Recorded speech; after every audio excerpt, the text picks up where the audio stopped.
So thank you so much for watching my videos so far. I can't tell you guys how inspiring has been to me to read what you've written about my videos after watching, and I've only posted like 8 so far, and I'm already behind because I need to post 11 by today, so I might post a couple. Anyway, first off, thank you, of course, and also I apologize. I said I'd post the second part of the last story yesterday. I did, but it never posted. Now I have to re-record it. So where we left off, I just got into Miami. Excuse me, the cat is calling. Get in here. Come on. Gosh, she has to be involved in everything. Look how adorable. Anyway, so I just got into Miami, and it's the first month I was here.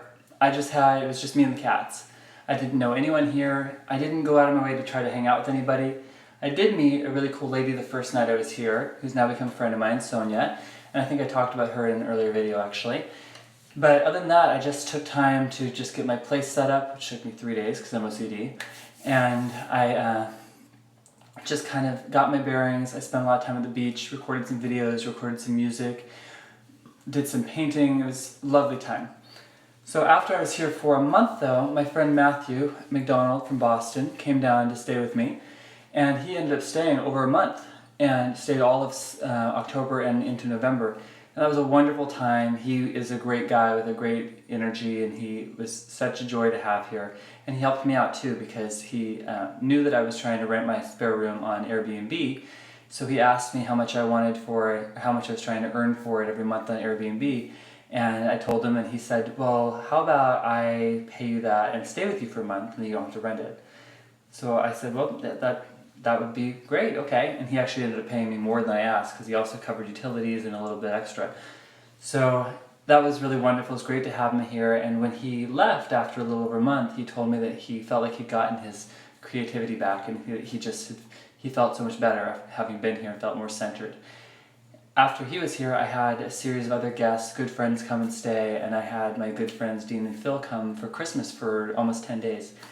And that was incredible. And I realized shortly thereafter that I really love playing host. I like not having a roommate, but playing host and having people come into my space where I try to keep everything neat and beautiful and peaceful, and I try to make sure the air smells good and everything looks clean and orderly and is at right angles all the time, but still homey.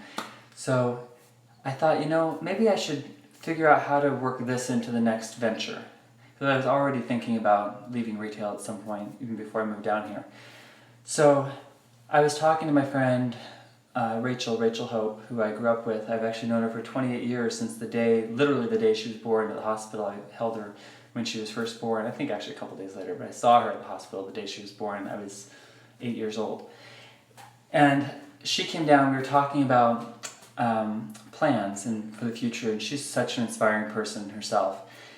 And I said, I want to live someplace tropical and beautiful on a gorgeous beach, and I want it to be my life's work to help inspire other people to be creative and to find their creativity or rediscover their creativity, and create a safe space that is conducive to doing creative things.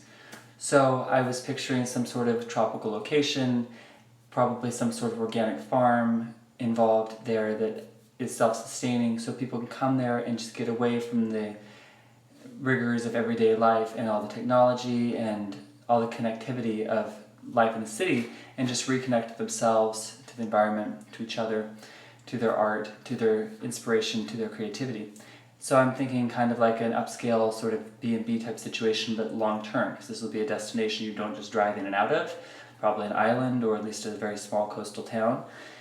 So we talked about this a lot, and during that time I also had met, or shortly before that I had met the wonderful man who's now my boyfriend, and he's very much of this mindset too, of trying to keep people centered. He teaches yoga, he's an incredible dancer, he's an incredibly inspiring, positive individual.